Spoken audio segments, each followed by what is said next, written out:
तो बच्चों good morning, my self Rahul Rathi. बच्चों आज हम स्टार्ट करें न्यूक्लियाई का कुछ पोर्शन। आपको मैंने बेटा आइटम और आइटम के अलग अलग मॉडल आपको बताए हैं, उसी का थोड़ा सा एक्सटेंशन आगे न्यूक्लियाई और रेडियोएक्टिविटी पे जाएंगे बच्चों। न्यूक्लियाई देखो आप, न्यूक्लियाई है क्या बच्चों? न्यूक्लियाई क्या होता है बच्चों? रदरफोर्ड ने आपको बताया था, हाँ सर ये सारी कहानी सुना चुका हूँ आपको मैं। रदरफोर्ड ने क्या डिस्कवरी किया था बच्चों? एटॉमिक न्यूक्लियस की डिस्कवरी किया था। बता दिया सर जो सेंटर पे है वो बहुत हैवी पोर्शन है और उसमें पॉजिटिव चार्ज होता है।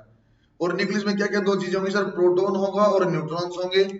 इन प्रोटॉन्स और न्यूट्रॉन्स दोनों चीजों को मिला के एक वर्ड आया था जो बेटा आपका न्यूक्लियॉन्स। क्या वर्ड आया था?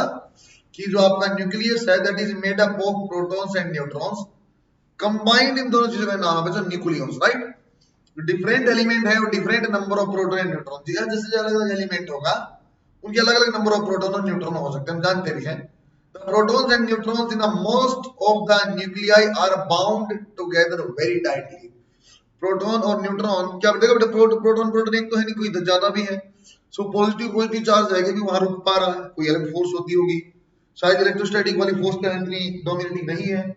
अरे डोमिनेटिंग होती तो एक साथ नहीं रह पाते। शायद कोई अंदर अलग टाइप की फोर्स होगी, उसका डिस्कशन हम करेंगे। सही है बच्चों? Generally nuclei can be treated as a simple unbreakable particle in the chemical reaction और एटॉमिक आपका स्पेक्ट्रा। न्यूक्लियस क्या है? न्यूक्लियस कैसा माना था? छोटा सा स्फीयर है सॉरी, एक छोटा सा स्फीयर है जिसको ब्रेक नहीं किया जा सकता है, वो एज इट इज रहेगा। और उसका बच्चों क्या बोला जाता है? केमिकल रिएक्शन हो चाहे कुछ भी, उसको ब्रेक करना लगभग इम्पॉसिबल है। इसकी डेंसिटी बहुत हैवी होती है, बहुत हाई होती है। कितनी होगी वो कांस्टेंट मान लिया जाता है, बता दूंगा।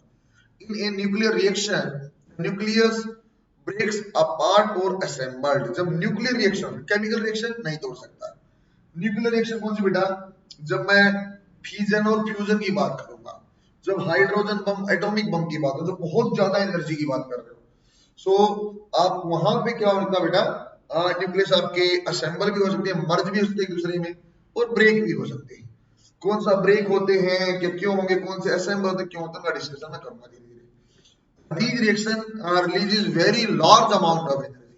ये केमिकल रिएक्शन से बहुत ज्यादा एनर्जी रिलीज करता है बेटा, है ना? मेगा में, मेगावाट्स में, मेगाजूल में। सो वहां पे ब्रेक होना पॉसिबल है। वो आपको बताना बेटा मैं किस टाइप के न्यूक्लियस जो एक दूसरे में मर्ज होते हैं और किस टाइप के न्यूक्लियस है जो ब्रेक हो जाएंगे, राइट? देखते हैं कंपोजिशन ऑफ न्यूक्लियस क्या बोला sir. Rutherford X ray scattering of nucleus experiment lead to the discovery of nucleus. हम जानते हैं, हम आपको बता रखा है, लास्ट टू लास्ट लेक्चर में समझाया था। और ये भी आपको समझाया था मैंने, alpha particle bombarded A gold foil, they are scattered in different direction which shows the entire positive charge and the mass of the atom are concentrated at the center of atom। मैंने बोला था बच्चों कि सारा का सारा जो मास है बहुत हैवी और डेंस आपका एक चीज होती है, का नाम न्यूक्लियस है। सारा का सारा पॉजिटिव चार्ज वही आपका रहता है, राइट बच्चों? Nucleus consist of protons and neutrons and this combination is known as nucleons. क्या बोलेंगे बच्चों? Nucleons, right? Sir nucleus of an X element is represented by, देखो बेटा कैसे रिप्रेजेंट करते हैं, इस बात को अच्छे से दिमाग में बिठा लो। एक्स ए ऊपर आएगा और जेड नीचे आएगा। सो जो जेड होता नीचे that is a number of protons. ये आपको मन में बिठा के रखना बच्चों। जेड होता बच्चों ये आपके नंबर ऑफ प्रोटॉन्स है। ए जो है बेटा क्या आएगा? क्या आएगा बेटा? ये आपका सर आपके पास ए जो आएगा ये आपको निकालना क्या? A is mass number. Mass number कैसे निकाला जाए सर? आप बोलो न्यूट्रॉन कैसे निकालेंगे? सो आप क्या कर लेना बेटा, ए माइनस जेड आप कर लो, नंबर ऑफ न्यूट्रॉन। दोबारा सुनो, कोई भी एलिमेंट ऐसा लिखा हुआ है, मैं ऐसे लिख रहा हूँ रैंडमली, ये 50 और ये 26 ऐसे कुछ लिखा हुआ है। यहाँ पे जो है एफ की जेड की वैल्यू है, इसको जो बोलते हैं बेटा, इसको एटॉमिक नंबर बोलते हैं। एटम है तो एटॉमिक नंबर इसको बोलते हैं। Atomic number is equal to number of protons in that atom, right बच्चों? जो एटॉमिक नंबर होगा बेटा उसको नंबर ऑफ प्रोटॉन भी बोला जाता है। ऊपर वाले का जो नाम होता है, ऊपर तो लिखा बेटा A, that is known as mass number. बेटा मास नंबर को आप एटॉमिक मास भी बोल देते हैं, मास नंबर हम बोल रहा हूँ। यदि आप बोलो सर यहाँ पे आप बताओ न्यूट्रॉन कितने हैं, तो मैं कैसे देखता सर? आप एक काम करो, mass number minus number of proton कर दो, what you will get that is 24, that is आपका neutrons inside that nucleus, right बच्चों? एक जनरलाइज मेरे ख्याल से आप बात समझे होगे। यदि एक्स के ऊपर लिखा हुआ ए और जेड, सो जेड आपका एटॉमिक नंबर भी है और ये आपका नंबर ऑफ प्रोटॉन के बराबर होगा, राइट बच्चों? क्योंकि ए लिखा बेटा मास नंबर है और ये किसको क्या बता सकते हो सर ये नंबर ऑफ प्रोटॉन और नंबर ऑफ न्यूट्रॉन का सम है। वो कौन समझा दिया वो नीचे लिखा हो, देखो बेटा क्या लिखा है। So A we can write as A z plus n, और बच्चे आपको नंबर ऑफ न्यूट्रॉन्स निकालने हैं तो simply you have to subtract आपका क्या बच्चा atomic number from mass number, right बच्चों, नंबर ऑफ प्रोटॉन आप माइनस करो तो इनमें से ये get answer, right. Atomic mass and composition of nucleus कैसे बना हुआ है। Nucleus is composed of nucleons, आपको बता बच्चों मैंने सर दो अलग अलग चीजें हैं, एक प्रोटॉन और एक न्यूट्रॉन, उन दोनों चीजों को कंबाइंड यदि कहीं रखा जाए और बहुत क्लोजली रखा जाए, that part is very dense and small, that is known as nucleus, right बच्चों।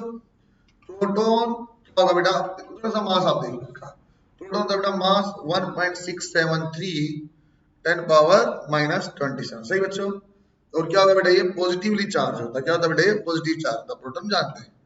और चार्ज इज ई, जो इलेक्ट्रॉन का चार्ज है उसी के बराबर ये होता है, जो इलेक्ट्रॉन का चार्ज है बेटा उसी के बराबर आपका प्रोटॉन का चार्ज भी होता है, बट ये आपका पॉजिटिव चार्ज जो आपका नेगेटिव चार्ज है। तो न्यूट्रॉन क्या होता है, न्यूट्रॉन का मास देखो बेटा बहुत स्लाइटली वेरिएशन है, 1.6 आपका सेम है, 1.6 सेम है। यदि मैथमेटिकल कैलकुलेशन आप करोगे सो दोनों ही केस में मास ऑफ प्रोटॉन और मास ऑफ न्यूट्रॉन में आप 1.6 into 10 पावर -27 ही लेना। क्यों बच्चों, सर अपने को बहुत कम वेरिएशन है, 1.67 सेम है, बस 3 और 5 का डिफरेंस है, लेकिन थोड़ा सा अपने को पता जरूर चल गया सर जो न्यूट्रॉन है ना वो स्लाइटली हेवियर देन प्रोटॉन है, जो मास ऑफ न्यूट्रॉन है बेटा वो स्लाइटली हेवियर देन प्रोटॉन है and it is electrically neutral, ये हम जानते हैं, राइट। ये बच्चों को यही एक बार चलो साइड में आपको मैं इलेक्ट्रॉन के बारे में बता देता हूँ, आपको बता रखा है। सो मास ऑफ इलेक्ट्रॉन क्या था बेटा 9.1 into 10 पावर -31 kg, चार्ज क्या आएगा नेगेटिव चार्ज, दैट इज ई के बराबर, राइट। सो बच्चों न्यूट्रॉन प्रोटॉन और इलेक्ट्रॉन जिससे एटम बनता है उनमें न्यूट्रॉन स्लाइटली हैवी है प्रोटॉन से, लेकिन ये दोनों ही बच्चों न्यूट्रॉन भी और आपका प्रोटॉन भी वेरी वेरी ग्रेटर मास है किससे, इलेक्ट्रॉन से। देखिए बेटा इलेक्ट्रॉन में क्या लिखा हुआ है, इलेक्ट्रॉन लिखा हुआ है 10 पावर -31, वहां क्या आएगा 10 पावर -20, 10,000 का डिफरेंस।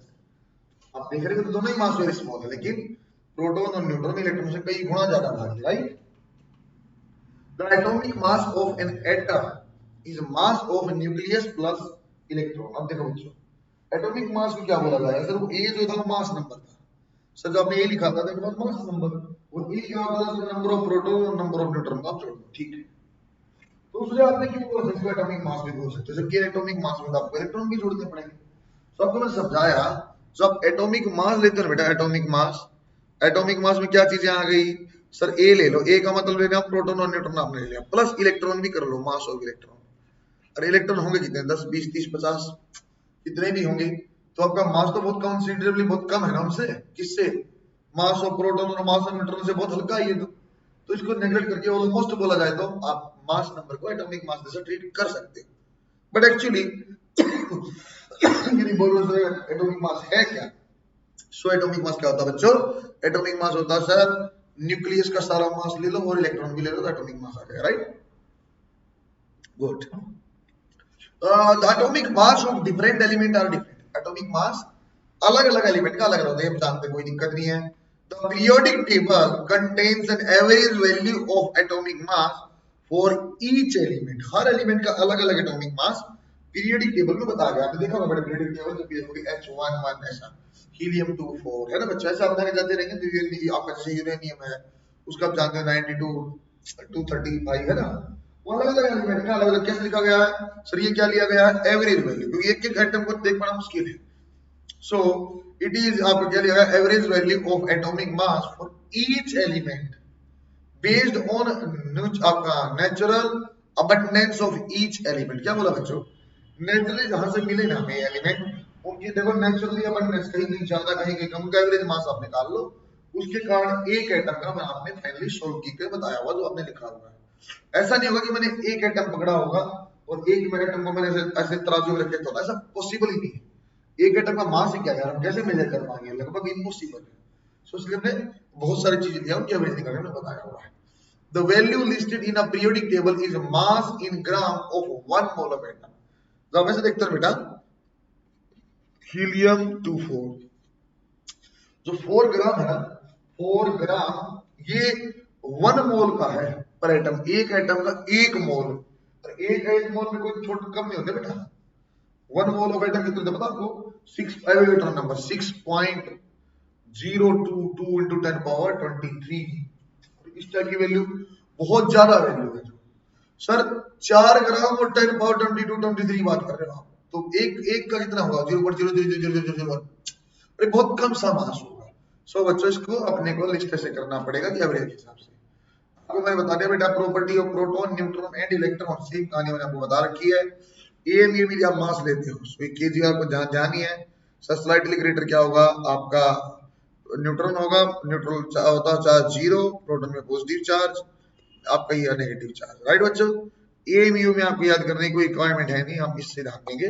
बस इतना अपने को माइंड में सेट रहना चाहिए, जो स्लाइटली ज्यादा होता है किसका होता है? न्यूट्रॉन का होता है। क्या ये वाला पूछना भी अपने याद करना है बेटा? भी नहीं करना, थोड़ी देर में आपको आएगा तो एक वैल्यू में याद जरूर कराऊंगा, अलग अलग बहुत सारी वैल्यू याद नहीं करनी, बट आपको क्या बताना चाहिए सर? चार्ज क्या है और मास क्या है, केजी में अपने ठीक है। साइज ऑफ न्यूक्लियस क्या होता है? न्यूक्लियस है कितना बड़ा?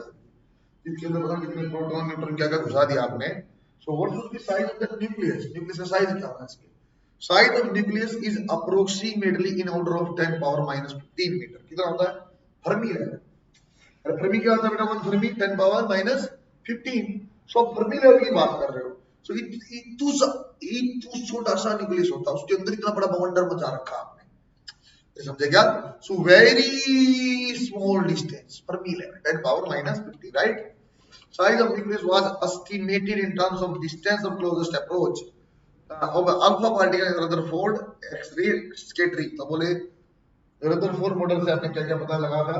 सेंटर में कोई चीज, उसका नाम न्यूक्लियस है, वहां पॉजिटिव चार्ज होता है, वो बाकी पूरा एटम खाली, बस वही पूरा मास कंसंट्रेटेड। हम जानते हैं तो उससे बेटा डिस्टेंस ऑफ क्लोजेस्ट अप्रोच से आपने साइड भी निकाला। Sir distance of closest approach क्या होता है बेटा? पॉजिटिव चार्ज अल्फा पार्टिकल आपने बम्बार्ड किया, सो कुछ पॉइंट जाके यहाँ इतना रिपल्सन है, यहाँ से वापस चला जाएगा, जो ये होता है ना बेटा, ये डिस्टेंस ऑफ क्लोजेस्ट अप्रोच होता है, right?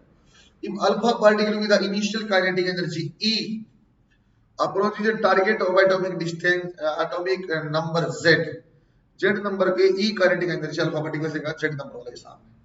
If distance of closest approach is D then energy is given as. Energy कैसे दिया जा सकता है बेटा? सर ये दे दिया आपने, ये के हो गया, सो के ऐसे दिया बेटा Q1 Q2 भाई यार, ये क्या सोच रहे हो? ऐसे लिखा हुआ है, कैसे ऐसा लिखा हुआ है सर? सर देखो आप के जेड इंटू ई, क्या बच्चों जेड इंटू ई लिखना, तू ये जेड जेड इंटू ई क्या बेटा?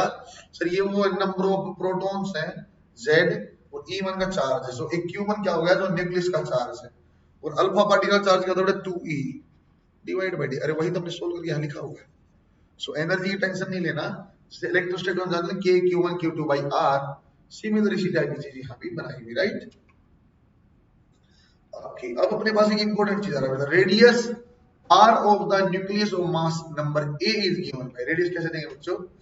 Sir radius is R is equal to R naught A power 1/3। ये कहां से आपने निकाल दिया सर? ये कैसी कहानी आप समझा रहे हो? सरफेस एरिया, रेडियस और आपकी R नॉट की वैल्यू आपको देखो बेटा मीटर में भी दिया, but we have to learn form of fermi 1.1 fermi, right? R naught को 1.1 फर्मी की फॉर्म में ही समझाएंगे। देखो एक बार थोड़ा सा और अच्छे समझाने की कोशिश करता हूँ, और अच्छे समझाने की कोशिश करता हूँ। ओके बच्चों यहाँ देखो एक बार, आप हमने क्या बोला बेटा? सर देखो जो डेंसिटी होती है न्यूक्लियस की, density of nucleus is constant. कोई भी एलिमेंट आप लो वो वेरी डेंस है। सर कितना डेंस है बेटा? डेंसिटी की वैल्यू बहुत ज्यादा है, ठीक है? क्यों बहुत ज्यादा है? क्योंकि वॉल्यूम बहुत छोटी होती है। सर साइज छोटा तो वॉल्यूम छोटी होगी, सो मास का मतलब वॉल्यूम बहुत छोटी है, सो डेंसिटी वेरी हाई होती है और कांस्टेंट होती है। सो डेंसिटी क्या लिख सकते हो आप? Mass divide by volume, so that is constant K, let us assume. So mass is K into V, या mass is proportional to 4/3 pi R cube, right बच्चों? सर मास को हमने न्यूक्लियस में क्या बोला बेटा? Mass number A, that is directly proportional to radius, so R we can write as A power 1/3। बेटा NEET के लिए सिंगल स्टार नीट लिखो, सिंगल स्टार PMT लिखो, सिंगल स्टार PMT लिखो। रेडियस का बार बार रिलेशन आपसे मास नंबर से पूछता है, that is directly proportional to A power 1/3। A क्या? मास नंबर, R क्या? Radius of the nucleus. यदि आप इक्वेट करना चाहो तो that is R naught A power 1/3। R naught की वैल्यू बेटा फर्मी में याद करनी है, 1.1 फर्मी होता है। R नॉट की वैल्यू बेटा 1.1 फर्मी होता है, राइट? सही है, थोड़ा हो जाता है। इसी तरह आप डिस्कशन करते हो सरफेस एरिया का, एक बात तो समझ में आ गई, ठीक है सर, रेडियस का रिलेशन समझा दिया। सो यदि आप रिलेट करना चाहो किससे बच्चों, सरफेस एरिया से, कोई दिक्कत नहीं। सर कैसा है, आपने कैसा शेप माना सर न्यूक्लियस का, स्फेरिकल मैंने माना बेटा, स्फेरिकल की वॉल्यूम यूज किया है। If you want to write down surface area, surface area क्या होता है 4 पाई आर स्क्वायर, या प्रोपोर्शनल आप बनाओगे तो that is proportional to R square, और आर को हमने अभी रिलेट किया किससे बच्चों, a पावर 1/3, अरे राइट है क्या, so surface area is proportional to a power 2/3, right, बहुत बढ़िया सर, अच्छा भी लगा, समझ में भी आता है। सो आपको रेडियस को यहाँ ध्यान देना है, कहां से मैंने कंसेप्ट बनाया, क्योंकि मैं जानता हूँ डेंसिटी आपकी कांस्टेंट है, क्योंकि मैं जानता हूँ डेंसिटी आपकी कांस्टेंट है, तो मैंने धीरे धीरे बच्चों डेंसिटी को रिलेट कर दिया किससे, डेंसिटी को रिलेट कर दिया मैंने किससे बेटा, आपका फाइनली मास से और आपका रेडियस से। देखो कैसा न्यूक्लियर डेंसिटी क्या है, nucleus is considered to be in spherical shape. बच्चों फिर मैं ऐसा बोल रहा हूँ, मैंने कोई देखा नहीं न्यूक्लियस कैसा है, कंसीडर मतलब समझते हो मान लिया गया है। So nucleus is considered to be in spherical shape, ये स्फेरिकल शेप में है ऐसा माना गया है। Okay, then volume we can write like that, हम जानते हैं। और मास क्या होता है सर, यदि मास ऑफ ए न्यूक्लियस आपको निकालना है सीधा, यदि ए आपको दिया हुआ 2 AMU, मास ऑफ न्यूक्लियस बोल दिया 4 AMU, सो यदि आपको कन्वर्ट करना केजी में, so this is conversion 1.66 10 power -27। इसको अपने इतना याद करने की जरूरत पड़ेगी, हम तो सिंपल ग्राम में हम जानते हैं, पहले हीलियम का जानते हैं, लिथियम का जानते हैं, बोरोन का जानते हैं, बेरिलियम का भी जानते हैं, है ना, अमोनिया का सबको जानते हैं, जैसे नाम आएगा सोडियम का सबको जानते हैं। सो अब प्रेडिक्टेबल केमिस्ट्री में याद किया, इसको इतना लंबा लफड़ा आपको करने की जरूरत नहीं है। सो डेंसिटी और क्यों फिर मैं बता दूंगा बेटा, ये आपको डेंसिटी कितनी आ गई है बेटा, डेंसिटी इज 2.677 पावर 17। अरे अरे वाटर की डेंसिटी 1000 है, 10 पावर 3, वाटर से 10 पावर 14 टाइम्स ज्यादा भारी न्यूक्लियस है, सबकी डेंसिटी कांस्टेंट मानी गई है। देखो density of nucleus is independent of mass number. क्या मतलब हमें मास नंबर दिख रहा है, नहीं आया सर, तो क्या कहीं मास नंबर की बात है, नहीं आई sir. So density nucleus is considered to be constant, right. So density of nucleus is, मैंने आपको बता दिया बच्चों, 10 power is this much. So density of nucleus is maximum at the centre. क्या बोला बच्चों, न्यूक्लियस की डेंसिटी यदि छोटा सा न्यूक्लियस, न्यूक्लियस के अंदर भी वेरिएशन, न्यूक्लियस के अंदर भी वेरिएशन, क्या बोलता है, the density of nucleus is a maximum at center, center में तो maximum है लो, and falls to zero as we move radially outwards, जैसे जैसे आप आगे जाओगे धीरे धीरे जीरो। सो न्यूक्लियस में भी बच्चों वेरिएशन आ जाएगा, बट हमने तो कांस्टेंट लिया माना गया। Nuclei do not have well defined boundary, nuclei कोई बाउंड्री डिफाइन नहीं होती, वो आपको बताया हुआ बेटा। जब आप कहे आर क्या है sir, R is a radius, तो वहां हाफ हो जाएगी डेंसिटी आपकी मैक्सिमम, सेंटर पे क्या है राउंड, धीरे धीरे जीरो भी हो जाएगी। उस बात का अपने को ग्राफ से वेरिएशन से कोई फर्क नहीं पड़ता, हम काम की बात है आपको सीखना है यहाँ से। एटॉमिक मास यूनिट क्या होता है बेटा, unit of atomic mass is AB, इसका नाम ही एटॉमिक मास यूनिट है। एटॉमिक मास मापने के लिए केजी वाला जो पैमाना है ना बेटा, अपना मेजरमेंट थोड़ा सा भारी पड़ जाता है यार, इतने भारी करेंगे क्या, तो यूज करना है, तो इसलिए एम छोटे छोटे मास, छोटे छोटे मास छोटी छोटी यूनिट में माप लो सर, एमयू माप लो, एमयू देखते हैं। सो 1 MU is 1/12 mass of one atom of this, एक एटम का जितना मास कार्बन का है, डिफाइन कहां से किया गया, ये मैं बोलता हूं बेटा ये वाला भार भाई जितना मेरे पास ये है ना, मान लो ये नहीं, मैं बोलता हूं सर ये 1 लीटर है, 1 लीटर है, 1 लीटर, तो कुछ तो डिफाइन किया होगा ना, तो पहले बताया होगा, यदि कोई एक्स लिक्विड इतनी जगह घेरता है, उसको इस जगह घेरने वाली जगह को 1 लीटर बोला गया, तभी तो इसको एक फिक्स पैमाना बनाया गया होगा, है ना। ऐसे बोले सर एएमयू आप किसी स्टैंडर्ड को तो बनाओ, व्हाट इज एक्चुअली 1 एएमयू को स्टैंडर्ड तो बनाओ, तो उन्हें बोलते हैं जो एक एटम का कार्बन का मास, जो एक एटम कार्बन का मास उसको 1/12 आप ले लो, that will be 1 amu, right. So 1 amu मैंने आपको बता दिया, कन्वर्ट करने तरीके में आ गया ना 1.66 × 10⁻27 kg, राइट। मास ऑफ सब एटॉमिक पार्टिकल्स, या आपको याद नहीं करना, हमें जानता हूं न्यूट्रॉन का थोड़ा ज्यादा आएगा, इलेक्ट्रॉन का तो बहुत कम आएगा।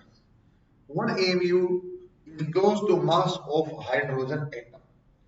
हाइड्रोजन एटम आपको याद भी होगा क्या होता है बेटा, H11, आपको याद होगा बेटा H11। सो हाइड्रोजन का आप जानते हो एटॉमिक मास क्या है, एटॉमिक मास क्या है सर, 1 तो almost equal to 1 eV, right. छोटी छोटी बातें सुन लो। न्यूक्लियस इज कंसिस्ट ऑफ, क्या क्या है न्यूक्लियस में, प्रोटॉन एंड इलेक्ट्रॉन, गलत सर, प्रोटॉन एंड न्यूट्रॉन सही सर, न्यूट्रॉन एंड इलेक्ट्रॉन बिल्कुल गलत सर, इलेक्ट्रॉन तो बाहर घूमते हैं। सो जहां जहां इलेक्ट्रॉन है, जहां जहां इलेक्ट्रॉन क्रॉस क्रॉस क्रॉस, अरे क्यों, क्योंकि सर इलेक्ट्रॉन तो हम जानते हैं ये ऑर्बिट में राउंड लगाते हैं, वहां न्यूक्लियस में नहीं होते, right. Density of nucleus is dependent on mass number, नहीं सर कांस्टेंट है, वो भी 10 पावर 17 यार, right. So independent on mass number, independent of atomic mass number, dependent on atomic mass number, क्या बेटा independent on mass number, right। तो सवाल कैसे आते हो देखो आप, अच्छा सवाल कैसे आएगा, इसको सोल्व करके देखते हैं, पर मैं आपको आराम से सोल्व इसको सोल्व करके वो सोचवाता हूँ, कैसे क्वेश्चन आपको बनाना है, कैसे क्वेश्चन आपको सोचना है, कैसे सोल्व करना है। देखो एक बार, the radius of oxygen nucleus, आपको ऑक्सीजन न्यूक्लियस का रेडियस दिया हुआ, एक का रेडियस दिया हुआ, then so radius of lead nucleus आपको बताना, ठीक है सर, कोई दिक्कत नहीं सर। रेडियस को जानते हो, कर लेना मैं जानता हूँ, क्योंकि सर देखो मास नंबर या क्लियरली विजिबल है, मास नंबर क्लियरली विजिबल है, so that will B a power 1/3, किसका निकालना, लेड का, सो pb डिवाइड बाय किसका दिया बेटा, ऑक्सीजन का, तो o, so we can write as pb divide by oxygen power 1/3, right बच्चों। सर लेड का क्या होता है, pb, ऑक्सीजन का दिया हुआ 2.8 इंटू 10 पावर -15, और मास नंबर क्या बेटा, सो 205 डिवाइड बाय 16 पावर 1/3। बच्चों चार्ज को आप आगे देखो बेटा, आप देखो सारे ऑप्शन क्लोज क्लोज, चार्ज को आप अप्रोक्सीमेशन सोल्व कर लो, लेकिन नीट में ऐसा क्वेश्चन आपसे अवॉइड करेगा, नीट में आपको ऐसा क्वेश्चन देगा जहां ये परफेक्ट क्यूब आएगा आपका, सो आप एग्जैक्ट वैल्यू निकाल पाओगे, वो आपको ऐसा नहीं देगा जैसा यहाँ दिया हुआ है। फिर भी अप्रोक्सीमेशन देख लेते हैं सर, ये आपका आ जाता 10 और 14 आ जाता, 14 1/3 पावर का क्या रहेगा बेटा, 14 का 1/3, सर आप क्यूब देख लो, 2 का होता था 8, 3 का होता था 27, सो 2 और 3 के बीच में लगभग आपका 2.4 के आसपास, मल्टीप्लाई कर लेते हैं, you will get the answer. ये अप्रोक्सीमेशन लेना तरीका है, ये कोई एग्जैक्ट मेथड नहीं, राइट। 2.4 के आसपास, राइट। कैसे पूछता, उससे क्वेश्चन ऐसा पूछता जैसे क्वेश्चन दिया हुआ है, this question is already asked in JIPMER, जो पहले अपना स्टेट हुआ था एग्जाम होता जिपमर का, उसमें आया था बेटे, जो पहले जिपमर में आते क्वेश्चन वो इंपॉर्टेंट हो गए, जो पहले जब मैं एम्स में बोलूं तो थोड़ा सा वो गलत हो जाएगा, क्योंकि एम्स वाला लेवल अब रहा नहीं है नीट का, लेकिन जो जिपमर में आते थे आसान क्वेश्चन आते थे, क्योंकि नंबर क्वेश्चन बहुत ज्यादा थे वहां भी, सो जिपमर वाले क्वेश्चन जरूर देखना पिछले 8-10 साल में, देखो कैसा, the ratio of radii of nucleus, aluminium और टी दिया हुआ, यहाँ आपको बताना, कोई दिक्कत नहीं सर। रेशियो बेस्ड क्वेश्चन में पहले प्रोपोर्शनली बनानी पड़ती है, हाँ सर मैं पहले से ही जानता हूँ, ये इसका मास नंबर, ये इसका, so if you want to calculate aluminium divide by TE, so क्या आ जाएगा बेटा, so mass number of aluminium, mass number of TE and power you can write as 1/3, right, सही है सर। सर एल्यूमिनियम कितना है सर, 27, कितना 125, देखो बेटा आप देखो क्वेश्चन आपको ऐसा पूछेगा जहां परफेक्ट क्यूब रूट आपको करना है, कितना सर 27, जो 3 क्यूब और ये 5 क्यूब है, सो 3 डिवाइड बाई 5 क्यूब और उसके ऊपर पावर 1/3, ऐसा क्वेश्चन आपसे पूछेगा जैसे मैंने यहाँ आपको क्वेश्चन दिया हुआ है, ये बिल्कुल परफेक्टली नीट मैंने लाइक क्वेश्चन है, ये बिल्कुल perfectly NEET standard question, NEET में ऐसे ही पूछेगा, right. So you will get option number 4। Question और देखते हैं, आई थिंक आप इसको बना पाओगे, मास नंबर डायरेक्ट दिए हुए 27 और 64, find out ratio of radius. बच्चों इस क्वेश्चन में काम करते हैं, पार्ट नंबर 2 बना के सिंगल स्टार नीट लिख लेते हैं, पार्ट नंबर 2 बना के सिंगल स्टार नीट लिख लेते हैं, और मैं आपसे एक स्टेप आगे पूछता हूं, you can also find out ratio of surface area.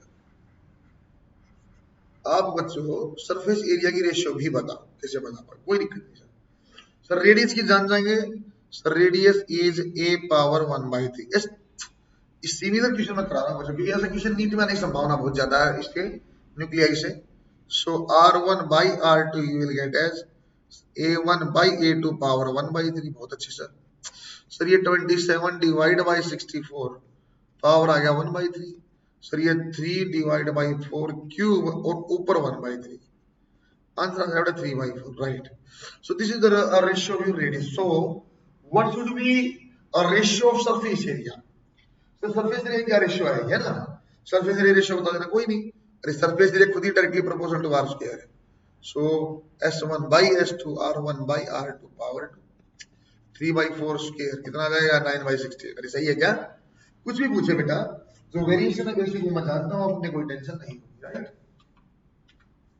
तो अलग अलग टाइप की न्यूक्लियाई मैं समझा रहा हूँ आपको. अब उस बात पे आ जाऊंगा, ठीक है, केमिकल रिएक्शन से तो नहीं टूट रहा, ये न्यूक्लियर रिएक्शन से टूट रहा है, ये भी सही है. फिर मैंने बोला कई बार मर्ज भी होते, कई बार टूटते भी. तो किस टाइप का न्यूक्लियस है जो मर्ज होना प्रेफर करता है, किस टाइप का जो टूटना प्रेफर करता है, राइट? बच्चों वीडियो में पानी पी रहा हूँ, लाइव रिकॉर्डिंग हो रही है, इसने तो आप ये मत सोचना मास्टर ने काटा क्यों.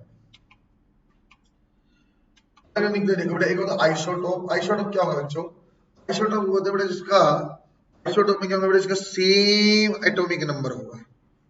जहां पे बच्चों एटॉमिक नंबर सेम हो, जो 3-4 चीज आएंगे, आइसोटोप, आइसोबार, आइसोटोन्स, उनका भी एक पेज पे अलग से बना के सामने जहां पढ़ते चिपका लेना, भूल जाओगे. ये केमिस्ट्री में आपको याद होगा तो ठीक है. क्या बोला बेटा, एटॉमिक नंबर आपका सेम है, मास नंबर अलग है. इसमें उल्टा हो जाएगा, इसमें क्या हो जाएगा, सेम मास नंबर सेम है, ऊपर वाला सेम है. आइसोबार में क्या बेटा, ऊपर वाला. याद करना तरीका बता रहा हूँ, टेंशन ना ले, नीचे वाला अलग अलग है. सो आइसोबार और आइसोटोप में कंफ्यूज नहीं होना है. आइसोबार और आइसोटोप में कंफ्यूज नहीं, जहां टॉप लिखा ना, टॉप, वहां जो टॉप लिखेगा तो वहां नीचे वाला सेम आएगा, नीचे वाला सेम आएगा. नीचे वाले माने ये वाला, ये सेम आएगा, जेड सेम आएगा, राइट? टॉप का उल्टा. दोबारा देखो, आइसोटोप, आइसोबार, इसमें क्या सेम है सर? सर टॉप में नीचे वाला होता है, नीचे वाला हमारे एटॉमिक नंबर सेम होता है, सही है क्या? सो आइसोबार में अपना क्या सेम हो जाएगा, मास नंबर, राइट? एक होता है आइसोटोन्स और होता है आइसोमर. आइसोटोप और आइसोमर, इनमें देखो बेटा, इसमें तो मैंने मास नंबर और एटॉमिक नंबर बताया, उसमें मैंने अच्छे से याद किया. आइसोटोप और आइसोबार में आइसोटोप और नीचे सेम माने बच्चों सर आपका एटॉमिक नंबर सेम होता है. आइसोटोन्स क्या होता है, जहां same number of neutrons, same number of neutrons. और न्यूट्रॉन कैसे चेक करते रहे, a minus z से. a minus z is representation number of neutrons. ठीक है बेटा, आइसोटोन क्या आ जाएगा, तो न्यूट्रॉन सेम हो. और यहाँ क्या आ जाएगा बेटा, जहां पे आपका same mass number, same atomic number. Star लगाओ इस पेपर यार, ये बिल्कुल अलग चीज है. आइसोमर, आइसोटोप, आइसोबार ठीक है सर. आइसोटोन्स, आइसोटोन भी ठीक है सर. a minus z आपका same answer, that is number of neutrons. आगे चलते हैं, आइसोमर क्या है? आइसोमर क्या बोला बेटा, आइसोमर आप पढ़ते हो आइसोमेरिज्म में, ऑर्गेनिक केमिस्ट्री. आइसोमेरिज्म में आप ऑर्गेनिक केमिस्ट्री पढ़ते हो. आइसोमर्स एक जैसे एटॉमिक मास वाले, है ना बेटा, एक जैसे मास नंबर भी, एक जैसा आपका एटॉमिक नंबर भी है, दोनों चीज सेम होने के बावजूद भी अलग अलग प्रॉपर्टीज रहती है जिसकी, है ना, वो आइसोमेरिज्म में अपनी डिटेल में पढ़ते हो. जैसे यहाँ लिखा हुआ बीआर का, सो 3580 के दो अलग अलग आइसोमर. ऑर्गेनिक केमिस्ट्री में हजारों लिखा हुआ, 2-2, 3-3, 4-4 आइसोमर आ जाते हैं, राइट? कुछ छोटी छोटी बातें देखो, atomic nuclei having same atomic number but different mass number. क्या बोला बेटा, एटॉमिक नंबर सेम है, एटॉमिक नंबर तो सब नीचे सेम होता है, नीचे वाला आइसोटोप, उसका उल्टा था आइसोटोप का, that is known as isotope, right बच्चों? Atomic nuclei having same mass number but different atomic number. Mass number same, ऊपर वाला सेम है. सो आइसोटोप से नीचे आते हैं तो दूसरे वाला क्या था sir, isobar, that will B isobar, right? ये क्या है सर सामने लिखा हुआ, ऊपर क्या सेम दिया बेटा, ऊपर वाला मतलब मास नंबर सेम है, दैट इज आइसोबार, राइट? देखते हैं, ये रेडियो एक्टिव, देखो बेटा, radioactive nucleus with the mass number A. एक radioactive nucleus, radioactive word आ गया, बस थोड़ी देर बाद पता लगने लग जाएगा कौन सा ब्रेक है, कौन सा मर्ज है. देखो बीच में आया है, रेडियो एक्टिव कोई ऐसा चीज है बेटा, एलिमेंट जो ब्रेक हो सकता है या मर्ज हो सकता है, जो भी है ब्रेक हो जाए तो देखते हैं. A radioactive nucleus with a mass number A splits into two nuclei whose mass number are in ratio 3:2. इस रेशियो में मास नंबर आता है. तो find out ratio of radius of nuclei. इतना आसान काम है सर. वही बात बेटा, सर रेशियो ऑफ न्यूक्लियाई ये लेना है, so radius is proportional to a power 1/3. Simple, very simple. खुद ही बोला रेशियो क्या बेटा, मास नंबर की 2/3. लो फिर a1/a2 पावर 1/3, और क्या दिया बेटा 3/2. 3/2 पावर 1/3, ऑप्शन नंबर 2 बिल्कुल आसान।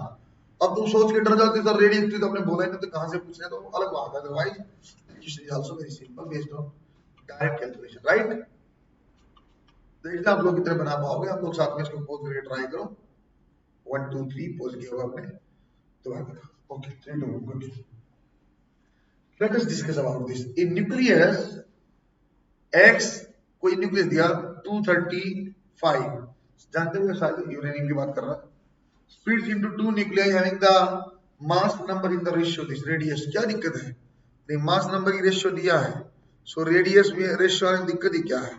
लो sir a1/a2 power a1/a2 power 1/3, so simple 2/1 और power 1/3, so 2 power 1/3 is to 1, 2 power 1/3 is to 1, right बच्चों। So you will get option number 3. एक जैसे सवाल है बेटे सारे। ओके आर नॉट क्या होता है, ये आसान है यार। रेडियस ऑफ न्यूक्लियस बताओ, साइज आपको बताना है, और ए आर नॉट दिया होगा, कोई दिक्कत नहीं। सर आर क्या होता था, आर नॉट ए पावर 1/3। लो सर दे दिया था, अच्छा वरना 1.1 यूज करता हूँ। ए की वैल्यू क्या दिस और पावर 1/3 6 आ गई। For me the 10 power -15 metre, बिल्कुल आसान, ऑप्शन नंबर 1 आ जाएगा। सही है क्या, तो इसको छोड़ते हैं, साथ साथ देख लेना। डिस्कवरी ऑफ न्यूट्रॉन, अब अगला डिस्कशन करते हैं बेटा। न्यूट्रॉन आपको कैसे पता चला ये न्यूट्रॉन है और इसको कैसे डिस्कवर किया गया, इसका डिस्कशन करते हैं। Discovery of neutron, neutron was discovered by James Chadwick. नाम का कोई महत्व नहीं है, ऐसे बता रहा हूं। When beryllium nuclei was bombarded, beryllium nuclei was bombarded by alpha particle. Alpha particle क्या होता है बेटा, सर हीलियम को अल्फा पार्टिकल बोला है। Then the neutral radiation was emitted. Neutral radiation का मतलब बोला जाए तो इसका कोई चार्ज नहीं था, बट एनर्जी रिलीज किया था। चार्ज नहीं था बट एनर्जी रिलीज ने किया था। अपने बार बार धमाधम धमाधम धमाधम जब अल्फा पार्टिकल डाला, सो न्यूट्रल रेडिएशन वहां से न्यूट्रल आई। इसका मतलब सर जब न्यूट्रल है तो वहां चार्ज नहीं होना चाहिए। सो बेरिलियम को जब अल्फा पार्टिकल बॉम्बार्ड किया, सो 613 ये ठीक है, साथ में बेटा आपके पास गामा भी रिलीज हुआ। So gamma is represented like radiation, ठीक, और गामा कोई चार्ज नहीं होता, इसलिए मैंने बोला neutral radiation, right. Chadwick predicted there that neutral radiation consists of a type of particle. जो रेडिएशन बाहर आई ना उसमें एक पार्टिकल है जो कि न्यूट्रल है, that is known as neutrons, right बच्चों। और अच्छे से देखा जाए तो इसको क्या किया, पहले बेरिलियम में अल्फा पार्टिकल ऐसे बन गई, लेकिन दिस वाज अनस्टेबल। फिर अभी केमिस्ट्री वाली कहानी अनस्टेबल है तो ब्रेक करेंगे, क्योंकि कार्बन कब स्टेबल होता है बेटा, ये क्या बच्चों, ये दो चीज आइसोटोपिक है, इससे वर्ष नीचे वाला सेम आइसोटोप है। तो कार्बन C13 जो अनस्टेबल, तो C आपका 12 में चला गया, और साथ में क्या आ गया कि न्यूट्रॉन आ गया स्टेबिलिटी देने के लिए। वही तो बोला बेटा डिस्कवरी हो गई न्यूट्रॉन की, राइट। राइट है क्या, ओके सर, यहाँ से पहली बार पता चला कि न्यूट्रॉन है, राइट। तो neutral radiation supposed to have more than available from bombard। क्या बोले बेटा, जो न्यूट्रन देखो, एक तो अल्फा पार्टिकल भी क्या अपने पास, जितने अल्फा पार्टिकल डालने से ज्यादा अपने पास न्यूट्रन आपके पार्टिकल्स आ गए, सही है। जो बेरिलियम में डाला तो न्यूट्रल पार्टिकल पहले अल्फा से ज्यादा आ गए, so that we can say कि यहाँ कुछ एक्स्ट्रा चीज अपनी बनी है, दैट इज आपका न्यूट्रॉन, राइट। प्रॉपर्टी क्या होती है, neutrons are diffracted by crystals, crystal से आपका डिफ्रैक्ट हो सकता है। It is stable inside nucleus and unstable outside nucleus. दोबारा सुनो बेटा, दोबारा सुनो, गौर फरमाओ, जागो, देखो, ये स्टेबल है बच्चों। कब स्टेबल है, सर न्यूक्लियस के अंदर न्यूट्रॉन कोई कुछ नहीं कर सकता है, लेकिन यदि ये न्यूक्लियस से बाहर आ गए तो भाग के कोई ले लेगा, कुछ चाहिए कोई ले लेगा, इसको पीट के भगा देगा, या इसको कोई मर्ज कर लेगा, या इससे चार्ज ले लेगा, जगह दे लेगा, इसको प्लस या माइनस होना पड़ेगा, न्यूट्रल नहीं छोड़ेगा इसको। दुनिया में बहुत दरिंदे लोग हैं, दुनिया में बहुत दरिंदे लोग हैं। दरिंदे लोग क्या करेंगे, चाहे तो तुझे इतना पीटूंगा कि तू नेगेटिव हो जाएगा, चाहे तुझे इतनी इतनी इतनी तुम्हें प्यार दूंगा कि तू पॉजिटिव हो जाएगा, लेकिन भाई तू जैसा है ना ऐसा तो मैं तुझे नहीं छोड़ने वाला, चाहे कुछ भी हो जाए। सो न्यूक्लियस की न्यूट्रॉन के साथ क्या हुआ, बहुत बुरा हुआ। इधर तो घर से बाहर निकलेगा तो या तो तुझे लोग पॉजिटिव करेंगे या तो नेगेटिव करेंगे। घर के अंदर तो सुखी है, न्यूट्रल है, जैसे तो इच्छा तो ऐसे सोचता है, राइट बच्चों। So that is unstable outside the place, important है बच्चों।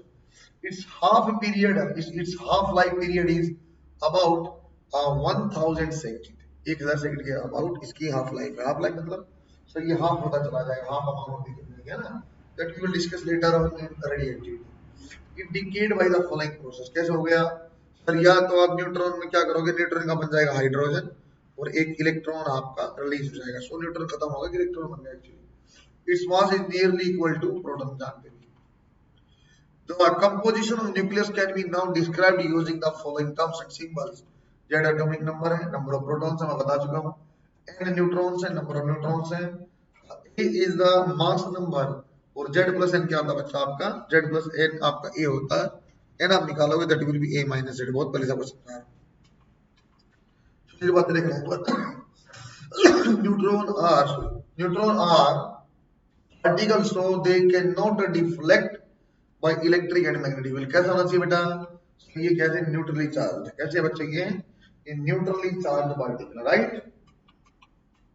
न्यूट्रॉन्स है, अच्छा ये सुनो बेटा, न्यूट्रॉन्स क्या रखते हैं बेटा, न्यूट्रॉन्स है high penetrating power and low ionisation power. Ionising, ये आयन नहीं बनाता लेकिन पेनिट्रेट दूर तक करता है, सही है बच्चों। तो न्यूट्रॉन क्या करता है, उसका पेनिट्रेशन पावर बहुत ज्यादा और आयनाइजिंग, ये अपना केमिस्ट्री में पढ़ा। तो नेक्स्ट कांसेप्ट जो अपना आया बच्चों, दैट इज मास एनर्जी। अब आप क्या करेंगे, मास एनर्जी इक्वेशन एक एस्टेब्लिश करेंगे, मास और एनर्जी का रिलेशन बनाएंगे कि मास भी थोड़ा बहुत चेंज होता है, that is known as mass defect. Word आएगा कि मास एनर्जी में कन्वर्ट हो सकता है, कि कुछ मास का लॉस हुआ तो कुछ एनर्जी बढ़ गई होगी, इस टाइप की कुछ बातें आएंगी बच्चों मास एनर्जी में, राइट। तो अल्फा पार्टिकल कंसिस्ट ऑफ, सुना बच्चों, इसको मैं दो तरीके से समझाऊंगा। इसको मास एनर्जी को दो तरीके डिवाइड करेंगे, एक बार ओनली एक एटम के लिए, एक बार बच्चों एटम के लिए, एक बार में रिएक्शन के लिए। जब रिएक्शन की मैं बात करूं तो बेटा बात होगी रिएक्टेंट की और प्रोडक्ट की। सो जब भी मैं मास का कंपैरिजन करवाना बेटा रिएक्शन में, तो मैं देख लूंगा प्रोडक्ट का कितना मास है और रिएक्टेंट का क्या था, कुछ मास का लॉस हुआ क्या, कुछ मास का डिफेक्ट हुआ क्या। जो मास में डिफरेंस हुआ रिएक्टेंट और प्रोडक्ट में, उसको मास डिफेक्ट बोला जाता है। उस मास डिफेक्ट के कारण कुछ एनर्जी होती है, उसको मास एनर्जी बोला जाएगा, बाद में उसको बाइंडिंग एनर्जी बोलते हैं।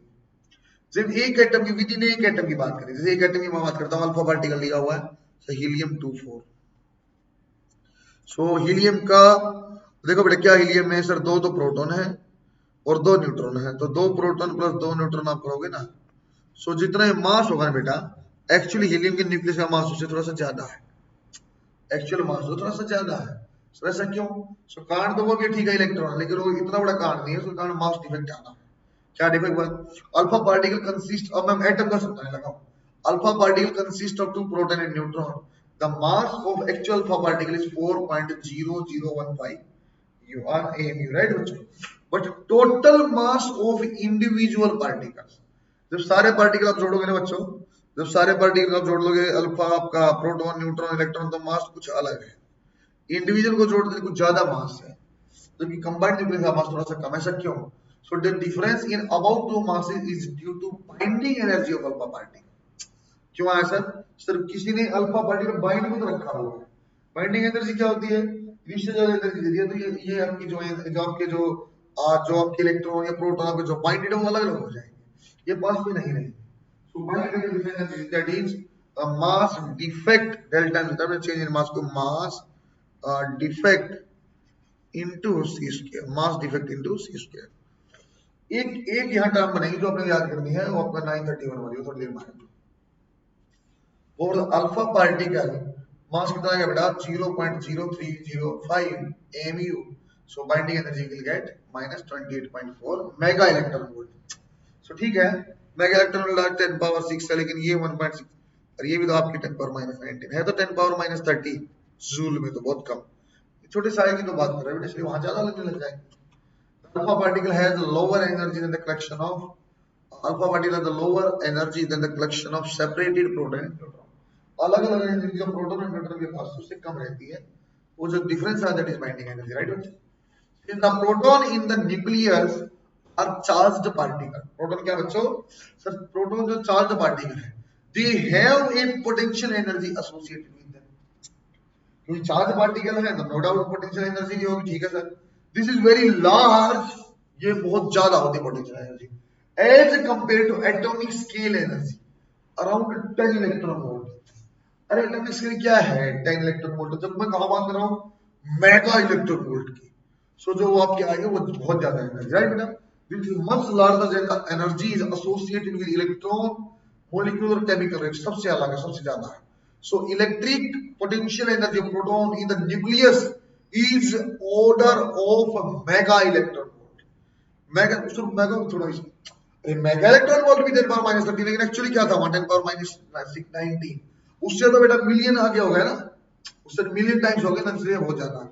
So the potential energy associated with the strong force is negative and the order of mega electron, तो पोटेंशियल एनर्जी एसोसिएटेड होती है बेटा, वो आपकी एक स्ट्रॉन्ग फोर्स है, जब बाइंड किया उसका नाम बाद में न्यूक्लियर फोर्स आ जाएगा, उसी कारण से potential energy negative. Sir negative energy भी होगी ना, आपको चलो एक बात और लेके आ रहा हूं, आपको मैंने फ्लूइड में समझा, आपको मैंने हीट में समझा, आपको इलेक्ट्रोस्टैट में समझाया। Negative potential energy means stability, जितनी ज्यादा नेगेटिव उतनी ज्यादा स्टेबल, राइट। जितनी पोटेंशियल कम उतनी ज्यादा स्टेबल, सही है। सो नेगेटिव पोटेंशियल एनर्जी मतलब आपका न्यूक्लियस जो है स्टेबल है। Rest energy of proton and neutron can be found by, ये आप बोलना चाहते हैं बेटा सर ये प्रोटॉन और उसकी सिस्टम की तो आप जान गए हो एनर्जी कितनी आएगी न्यूक्लियस की, तो ये अल्फा पार्टिकल टोटल एनर्जी आप जान गए, तो प्रोटॉन की कैसे जोड़ो सर न्यूट्रॉन की कैसे जोड़ो। So energy is equal to mc²। किसने दिया था ग्रुप ने, कौन से गुरु ने दिया था, आइंस्टीन गुरु जी ने, right. Theory of special relativity जो किसी ने नहीं पढ़ी ना पढ़ाई, राइट, तो यहाँ से mc² हम जानते हैं। So आप देखो बेटा mass of proton C equivalent to 3, you will get answer like that. Or similarly if you want to calculate, और आप क्या बोले बेटा mass can be expressed, तो mass क्या लिखा जा सकता है इसको mc², तो mass कहीं रखो c² चला जाएगा डिवाइड में। So 938 डिवाइड बाय c, याद करना है ना, ये वाला याद नहीं करना, थोड़ी देर वाला याद करना। It can also be expressed in principle of equivalence, ये आपको क्या करना बेटा, अब हम इक्विवेलेंट करेंगे सर, मास बोल लो एनर्जी बोल लो, ये इंटर कन्वर्टेबल चीज है न्यूक्लियर लेवल पे। जो आपका मास बोलो बच्चों या बेटे आप एनर्जी बोलो, मास बोलो बच्चों एनर्जी बोलो, this is inter convertible thing, right. एक दूसरे में बदल नहीं जा सकते, एक दूसरे में जा सकते, ठीक है। According to principle of equivalence proposed by Einstein, the energy equivalence of mass, mass के कारण एनर्जी क्या है, that is E is equal to mc², right. तो मास इक्विवेलेंट क्या हो जाएगा सर, मास में छोड़ दो E by c²। ये कहां यूज किया जाता है, ये आइंस्टीन वाली इक्वेशन कहां यूज की जाती है, to estimate the binding energy of nucleus, binding energy nucleus के निकालने में, to estimate energy released in nuclear reaction। बेटा न्यूक्लियर रिएक्शन की एनर्जी कैलकुलेट करना कोई छोटे काम नहीं था, बहुत बड़ा बवंडर था। न्यूक्लियर समझते हो, हिरोशिमा ना आपका हिरोशिमा नागासाकी बम डाले सब बर्बाद हो गया, न्यूक्लियर रिएक्शन का एटॉमिक बम। ये हाइड्रोजन बम डाल देना बिल्कुल ही बर्बाद हो जाता, उनमें भी एक हाइड्रोजन बम था तो बहुत तबाही मचाई थी। सो कितनी ज्यादा इनफाइनाइट एनर्जी है, उस एनर्जी को कैलकुलेट करने के लिए we can use mass energy equivalence, right बच्चों, which is given by Einstein. Good, दूसरी बात देखो, the principle of equivalence is used to estimate, क्या बच्चों सारा दोनों की दोनों चीजों में याद यूज किया जाता, राइट। वन एम क्या था 1.66 10 power minus 27, mass defect and binding energy मैं बता पाऊंगा बेटा, उस मास डिफेक्ट के कारण कितनी एनर्जी का प्रभाव आ रहा है। Nuclear binding energy for stable nuclei, the mass of nucleus containing Z आपका क्या बेटा, atom protons and N neutrons.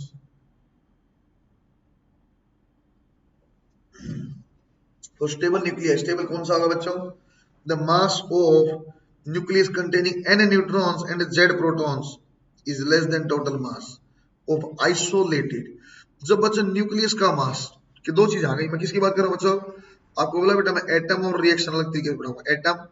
Atom में दो चीज, एक बार टोटल मास ऑफ न्यूक्लियस बोल दो एटम के लिए, न्यूक्लियस का मास बोल रहा हूं मैं, टोटल मास ऑफ एटम नहीं बोल रहा बेटे, दोबारा बात सुनो, मैं मास ऑफ एटम नहीं, मैं सारा डिस्कशन न्यूक्लियस के अंदर का कर रहा हूं। न्यूक्लियस में सिर्फ दो चीजें थी, प्रोटॉन और न्यूट्रॉन, राइट, प्रोटॉन और न्यूट्रॉन। यदि पूरे न्यूक्लियस का मास मान लो ऐसे ही मानो 10 kg है और अलग से जोड़ा आपने जब अपने अलग से जोड़ा, आपने जोड़ा भाई प्रोटॉन अलग से जोड़ लो, न्यूट्रॉन अलग से जोड़ लो, उनका मास देखा हमने आ गया 11 किलो। जब न्यूक्लियस का मास, टोटल कुल न्यूक्लियस का मास इंडिविजुअल प्रोटॉन और न्यूट्रॉन के मास को जोड़ने के बाद कम यदि रहता है, this type of nucleus is known as stable nucleus, right. वही लिखा बेटा, जब क्या है, जब आपका न्यूक्लियस का मास अगर लेस है तो that is stable, right. Mass of nucleus is always less than the sum of mass of constituent nucleons in their free state. The difference in this mass is known as mass defect. क्या बोला जाएगा difference को? mass defect. The energy equivalent of mass defect is called binding energy. जो इतनी mass defect के कारण जो energy associate हो गई ना बेटा, delta times c square, that is known as binding energy, right? So binding energy can be found by finding the mass of a nucleus. Mass of nucleus आप निकाल लो, mass of nucleus में घटा दो क्या, total mass of protons and neutrons present in that nucleus, इतना difference आएगा बच्चों, that is mass defect. और मास डिफेक्ट से यदि आप सी के लिए मल्टीप्लाई कर दोगे, यू विल गेट क्या आएगा बच्चों, आपका बाइंडिंग एनर्जी। बाइंडिंग एनर्जी बहुत फॉर्म में दिया हुआ है, but binding energy we will learn in form of this, 931.5 mega electron volt. ये अलग से याद करने की जरूरत नहीं बेटा, जूल में आर्ग में मैं जानता हूँ, डेल्टा एम सी स्क्वायर, अब केजी में तो ये भी ऐसा यूनिट में आएगा, 3 into 10 power 8 स्क्वायर, तो देखो बेटा अपने आप यही आएगा। अरे सही है क्या, आर्ग में अगर ये भी सेंटीमीटर पर सेकंड में आएगा तो ठीक है, आसान चीज। बट जो एमी वाला हम भूल जाएंगे, 931.5 मेगा इलेक्ट्रॉन वोल्ट, राइट बच्चों। If Z and A respectively represents atomic number and atomic mass number of a nucleus, the binding energy of nucleus is given as, क्या दिया जा सकता है, इंडिविजुअल सारा मास पकड़ लो सर, नंबर ऑफ आपके क्या थे प्रोटॉन Z और नंबर ऑफ न्यूट्रॉन ये आपने क्या किया, इंडिविजुअल प्रोटॉन्स और न्यूट्रॉन्स का मास लिया, उसमें से मास ऑफ न्यूक्लियस को माइनस किया, सी स्क्वायर से मल्टीप्लाई कर दिया, विल गेट द आंसर। सही है क्या। और ये आपको मेगा इलेक्ट्रॉन वोल्ट में चाहिए, आपको कैसे मल्टीप्लाई करना पड़ेगा, सी स्क्वायर की जगह 931.5। बच्चों इस चीज को फ्रंट पेज पे जाओगा, ये कहा जाएगा अपना फ्रंट पेज पे जाएगा, राइट। इसको अपने को ध्यान देना है, ये किसके लिए बेटा, एटम के लिए। इसी चीज को बाद में मास डिवाइड कर सेम चीज में रखूंगा, बस यहाँ ये वाला मास और ये वाला कैसे हो जाएगा, प्रोडक्ट और रिएक्टेंट हो जाएगा। जब आप रिएक्शन की बात करोगे, मैं एटम की बात कर रहा हूँ, ये मैं जानता हूँ पहले, ठीक है। बाइंडिंग एनर्जी पर न्यूक्लियन आएगा तो बाइंडिंग एनर्जी डिवाइड बाय ए करना, ए इज मास नंबर। क्वेश्चन में आप देख लेना बेटा, यदि उसने बाइंडिंग एनर्जी पूछा है या बाइंडिंग एनर्जी पर न्यूक्लियन पूछा है, पर न्यूक्लियन पूछा तो डिवाइड बाय ए कर देना, सही है क्या। अब पैकिंग फ्रैक्शन क्या होता है sir, total mass minus A, that is mass defect divide by A. So mass defect divide by mass number by packing fraction. तो टेक्निकल वर्ड आपको ध्यान देना, right. If the packing fraction is negative, packing fraction negative होने का मतलब क्या बेटा, packing fraction negative होने का मतलब है सर मास डिफेक्ट आपका नेगेटिव है। मास डिफेक्ट क्या होता था sir, individual proton neutron minus mass of nucleus. कब नेगेटिव आएगा सर, जब मास ऑफ न्यूक्लियस क्या है आपका ज्यादा, वही तुमने बोला था, वैसे ही क्या, तो nucleus is more stable. If packing fraction is positive, nucleus is unstable. अपने को स्टेबिलिटी के बारे में पूछता नहीं, फिर भी आप देखना चाहो तो मास फ्रैक्शन आप देख लो ना, डेल टाइम आप निकाल लेना m माइनस ए से, you will get the answer, ठीक। फ्रैक्शन 4, मतलब ये लाइन अपने लिए इंपॉर्टेंट नहीं, इसमें स्टैकी लाइन सीधी पूछ जाती है आजकल, किसकी पैकिंग फ्रैक्शन 0, इसमें मास डिफेक्ट नहीं है, दैट इज कार्बन स्टैंडर्ड है बेटा। तो बाइंडिंग एनर्जी कर्व एक बनी हुई है, उसको देखते हैं, बाइंडिंग एनर्जी कहां से कहां तक वैल्यूज रहती हैं, किस टाइप के न्यूक्लियस आपके अनस्टेबल है, किस टाइप के आपके मोर स्टेबल है। सो एक बात तो देखो बेटा, binding energy is highest for iron, याद करनी है। शुरुआत में देखना,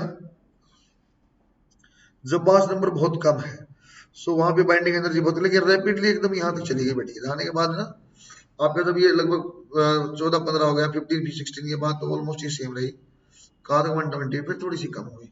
वो लिखा भी होने को कैसा डिटेल, बाइंडिंग एनर्जी जो है high in the large number, तो ए की वैल्यू क्या बेटा 28 से 138, बीच में जब कहीं आपका मास नंबर तो उस टाइम पे बाइंडिंग एनर्जी ज्यादा है और स्टेबल न्यूक्लियस है, वो 28 और 138 का मतलब वो बच्चों वो स्टेबल ब्रेक नहीं होने वाले, ना ही वो मर्ज होने वाले हैं। अगली बात है स्टार, जब आपको बोला था ना कि न्यूक्लियर रिएक्शन में ब्रेक भी हो सकते हैं और मर्ज भी हो सकते हैं, सो जो लाइट न्यूक्लियाई है बेटा, light nuclei such as hydrogen combine to form a heavy nuclei, जो जो आपकी लाइट है जहां बाइंडिंग एनर्जी कम, अनस्टेबल। सो अनस्टेबल लाइट टूट के क्या बनेगा, कुछ नहीं बनेगा। सो अनस्टेबिलिटी को स्टेबिलिटी में कन्वर्ट करने के लिए लाइट न्यूक्लियाई क्या करते हैं, दूसरे मर्ज होकर कुछ अलग चीज बना लेंगे। That is the example of, क्या बोलते हैं बेटा उसको, फ्यूजन। क्या बोलते हैं बेटा, फ्यूजन। हैवी न्यूक्लियाई है विच इज ग्रेटर देन 220, जो बहुत ज्यादा है, 220 से ज्यादा है, चाहे यूरेनियम आ गया, प्लूटोनियम आ गया, उस टाइप का। तो अपनी भलाई किसमें जानते हैं, वही जानते हैं। मैं स्टेबल मर्ज नहीं पाऊंगा यार, कार्ड अलग रहेगा, कार्ड भी समझाऊंगा मैं क्यों ये लाइट वाला से टूट रहा है भाई भाई क्यों। फिलहाल मैं आपको बाइंडिंग एनर्जी समझा रहा हूँ कि दोनों में देखो बेटा बाइंडिंग एनर्जी कम है, लेस स्टेबल है, इसको मिलना पड़ा हाइड्रोजन बना के ऐसा। लेकिन हिलियम जब क्या बोलते हैं बच्चों, जब हैवी न्यूक्लियाई है, बहुत भारी है, सो ये ब्रेक हो जाता है ऑलमोस्ट इक्वल न्यूक्लियाई में ब्रेक हो जाएगा। दो टुकड़ों में ब्रेक हो गया, तीन में होता है सिर्फ, ना दो में होता है बेटा, तो दो में ब्रेक हो जाएगा लगभग बराबर बराबर मास वाला। This process is known as nuclear fusion. क्या बोला जाएगा, nuclear fusion. The most stable in nuclei are those with the largest binding energy is iron and Ni। बच्चों आप आयरन को याद करना, आयरन का जो है ना याद भी 8.8 है। आयरन की क्या है, binding energy per nucleon, binding energy per nucleon क्या होता है, Be divide by A, that is 8.8। सही है क्या, okay. When the increase in mass number, binding energy per nuclear host increases rapidly। कहाँ बच्चा ऐसी शिकार बनी हुई थी, फिर ऐसी बनी थी स्टेबल, है ना। Reaches to the maximum value for iron, then maximum value is 8.8। Thereafter increase with the mass number, binding energy per nucleon decreases very slowly। यदि आयरन पे आपकी हाईएस्ट है बच्चों, उसके बाद डिक्रीज तो हुआ लेकिन धीरे धीरे धीरे फिर लगभग कांस्टेंट हो गया। और यूरेनियम का कितना हो जाएगा, 7.6। Very light nuclei are least stable. देखो बच्चों सुनना, दो बातें आ गई सर, लाइट वाले न्यूक्लियाई भी मर्ज हो गए, बड़ा न्यूक्लियाई बना रहे हैं, और बहुत बड़ा वाला टूट के भी दो अलग अलग, दोनों अनस्टेबल है। इनमें बहुत ज्यादा अनस्टेबल कौन सा है, सो क्या बोला बेटा, very light nuclei hydrogen are least stable, ये बहुत कम स्टेबल है। Very high nuclei are unstable, वो तो अनस्टेबल तो होंगे ही नहीं। तो दोनों ही आपके क्या होंगे बेटा, nuclei with the intermediate mass number are most stable. तो चाहे बहुत हल्का हो चाहे बहुत भारी हो, बहुत हल्का वाला मिलके एक बना लेगा, बहुत भारी वाला टूट के दो बना लेगा। So decrease in binding energy per nuclear for heavy nuclei is due to electrostatic repulsion. फिर बताया बच्चों ने, ये बाइंडिंग एनर्जी कम क्यों हुई सर, जब आप 220 से ज्यादा चले गए तो बाइंडिंग एनर्जी क्यों कम क्यों हो गई। 220 मास नंबर तो ऑलमोस्ट वहां पे atomic number let us assume 90 है, 93 95 ऐसा। सो 95 93 एक एटम है, फिर इसमें प्रोटॉन है। सो बहुत ज्यादा रिपल्सन है पॉजिटिव चार्ज की। सो पॉजिटिव चार्ज बहुत ज्यादा होने के कारण अनस्टेबिलिटी है। सो टूट के नंबर ऑफ प्रोटॉन कम करना चाहता था कि रिपल्सन कम रहे, राइट बच्चों। सो इसलिए बच्चों आपने क्या बोला हुआ है, ये इलेक्ट्रोस्टैटिक रिपल्सन के कारण वहां ब्रेक होने की संभावना होती है। Binding energy per nucleon for helium is 7, A is very greater than 56, nuclear fusion is possible. And बेटा न्यूक्लियर फ्यूजन कब होता है, फ्यूजन में टूटना 200 से 220 से ऊपर ही होता है, और जब A से कम है ये होता है 2-3 पे, जब A की वैल्यू है 4 10 ऐसा टाइप की बहुत कम से फ्यूजन आता है, रिलीज ऑफ एनर्जी। सो बहुत बड़े वाला भी फ्यूजन करके रिलीज करेगा, बहुत छोटे वाला भी फ्यूज करके रिलीज करेगा, स्टेबिलिटी होगी और एनर्जी रिलीज करेगा। जो ये होता है बेटा फ्यूजन वाला, that is the example of hydrogen bomb. और ये जो होता है बेटा एटॉमिक बम, ये जो होता है बेटा आपका एटॉमिक बम, डिटेल में पढ़ेंगे। Nuclear energy is released in fusion because the binding energy per nucleon is greater than fusion fragment। क्यों एनर्जी रिलीज किया, क्योंकि सर जो बाइंडिंग एनर्जी पर न्यूक्लियन थी ना पहले वो ज्यादा थी, किससे, क्या बेटा, is greater for the fusion fragment than initial heavy. So बाद में जो टुकड़े की बाइंडिंग एनर्जी ज्यादा था, वो एनर्जी रिलीज करनी पड़ी, वो सीधी स्टेबिलिटी अचीव करनी। तो बच्चों से क्वेश्चन मैं आपको कल कराऊंगा, अगर नहीं पढ़ा है थ्योरेटिकल पोर्शन, रेडियस वाला सरफेस एरिया वाले कुछ क्वेश्चन किए हैं। अब अच्छे से रहो, घर पे रहो, नए तरीके से आपको पढ़ा रहा हूँ, ऐसे घूमने वाले से मजा आ रहा है मुझे भी, आपको भी। सो कंटिन्यू लेक्चर आते रहेंगे, डोंट वरी। सो न्यूक्लियाई का लेक्चर नंबर 2 कल आएगा। आप घर पे रहो, लगे रहो, मेहनत करते रहो, इस बार 150 जरूर लेंगे, राइटिंग को फॉलो करेंगे और डॉक्टर जरूर बनेंगे। बेस्ट ऑफ लक बच्चों।